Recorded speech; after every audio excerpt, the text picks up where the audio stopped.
Neta loburo genle gurbaye dödan neta jube tsepo semje yeme deve nenam jide kamso chungora maki chedala sheme chibe seja shin geje jila lusem chalche sojo nege dungala chinye jide kamso chungora maki Chida shinje kanang chiba da nege mingzam tebe dachi nije bada tabe rimso lujin gula nebra magiruchi nebe geri dongja geju da logro ye jo sujya chuchu shiga zashi nela soba ye lujin gula tsewara magiruchi Lisim dewa malu choche be jungshi chube dungala chinye Wale shishe dangdo denpa tsiri neme dege denpa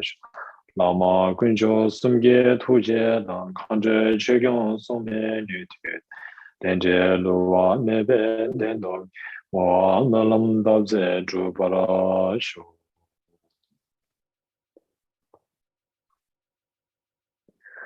Lama yedam sangye chansem so Gyabila ramjam gyatse choche Seje dongwe yangye soldem na yela bebe de nyutuk. Kera ngage wangbe yangme da gwene kawa duja kawe. Sana bado chenpa la yere dajen jira shaba sowa. Yere jido jegyan gyume ka kazan jidu gyurwa ngotras. Meje jiden kamge rolba le deme shuba dine jiyet. Tena lare dagala zangma la kenze nube wekara zusu. Sejen denbe gweme gyongge ba kundong shunu laryan yurshens. Zagyo lama namge chinla da nanjo re nga dribe tentok. Denbe nga da bade sagya be musan gele choju kyab gyuru ji. Paden zawe lama rinpo che dage che ura bebe de shu. Katen chenpe gune che son de kuson toge ngweru za do so. Che me she son ve guru ka na che me tse je la mo. Chen de ma che me tse la ba be.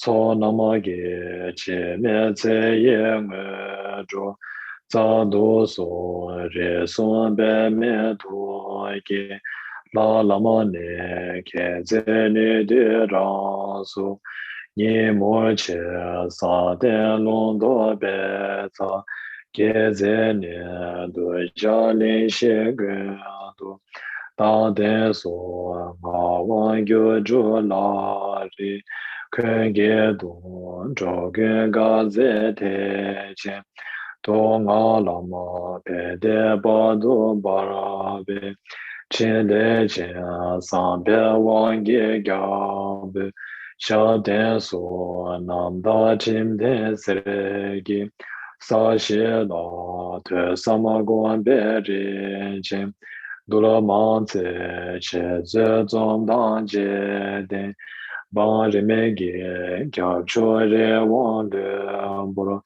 ten shu so kya wang ye pa che zi ko ma nye kya de che de nye ge ce ma she kya ve lam sa sa mo lob she na ma kya wa che she de zi sha de so pen zo kya se de ge 扎西巴拉巴的萨给去西，巴拉巴拉呢乔扎面在呗，跟多群先上什么多罗些，大的所罗那拉马乔森，土杰大也当的松家子，土豆大去年萨摩约呢。Dembe tu che tala so ve de den jo gyuro che.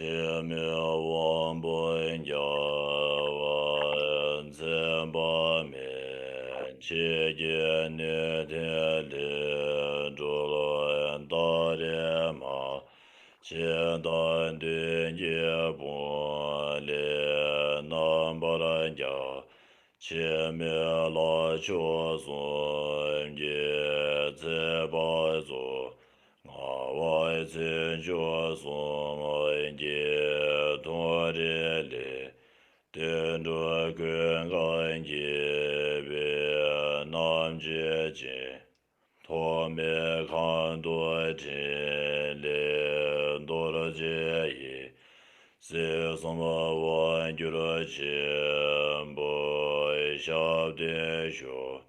得到了年年所望大别的，故在天间头什么让皮来皮，写到这边这三江边人落在间边月照西游。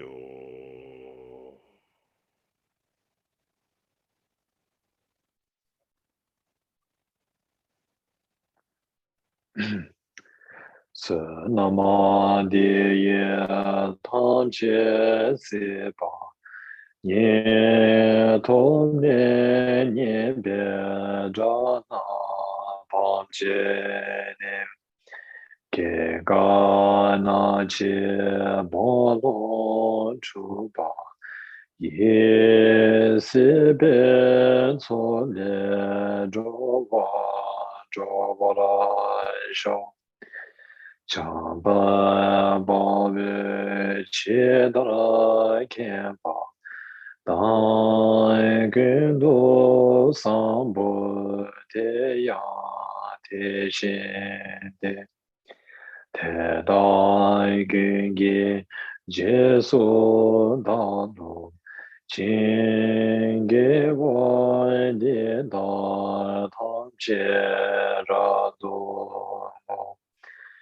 tu sumo shebe gyawa tamche ge mo wai kan lai chodo ma ba de da ge ge we za wa de ge kya san bo je je ra do mo wa ra ge cha cho gyo we gyo bai cho gyuru bai ke zhu ya zi yong su ka we ne ka re chu de den ba sa zi ba sa kya ba yi den ba ge gyuru chi kanchen pege de wara doje den ba de sa ke chu se bara guru ji zhe be dong ge ge je me pa dang ge ga che de nam ka nyam bara sho. Thank you, and we'll see you all in May. And until then, please stay safe. 感谢各位师兄，我们5月再见。希望这个当中大家也一切都吉祥，希望大家一切都健康。